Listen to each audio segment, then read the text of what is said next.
मंडळी प्रसिद्ध मराठी अभिनेते अविनाश नारकर आणि त्यांची पत्नी अभिनेत्री ऐश्वर्या नारकर ही मराठी मनोरंजन सृष्टीतील एक लोकप्रिय जोडी आहे.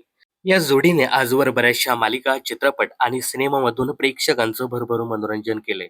या लोकप्रिय जोडीचा मोठा असा चाहता वर्ग आहे. त्यांचे रील्स, व्हिडिओ देखील सर्वत्र तुफान व्हायरल होत असतात.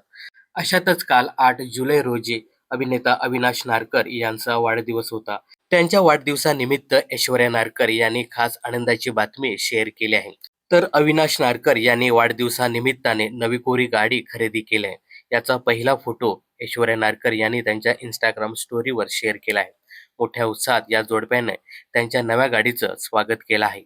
याचा एक व्हिडिओ ऐश्वर्या नारकर यांनी त्यांच्या ब्लॉगमध्ये देखील अपलोड केला आहे. शोरूममधून गाडी खरेदी केल्यानंतर त्यांनी विधिवत पूजा देखील केली. तर 8 जुलै रोजी अविनाश नारकर यांनी त्यांचा 61वा वाढदिवस मोठ्या थाटामाटात साजरा केला. अविनाश नारकर यांच्या कामाबद्दल सांगायचं झालं तर सध्या ते टेलिव्हिजन विश्वातील लग्नानंतर होईलच प्रेम आणि तारिणी या दोन लोकप्रिय मालिकेत महत्त्वपूर्ण भूमिकेत दिसत. तर ऐश्वर्या नारकर या स्टार प्रवाहाच्या आगामी आमच्या लाडक्या नाईकबाई या मालिकेत नाईकबाई हे प्रमुख पात्र साकारताना दिसणार आहेत. सध्या या दोघांचंही शेवग्याच्या शेंगा हे नाटक सुद्धा रंगभूमीवर गाजते. तर या दोघांनाही त्यांच्या नवीन गाडीसाठी मनपूर्वक शुभेच्छा.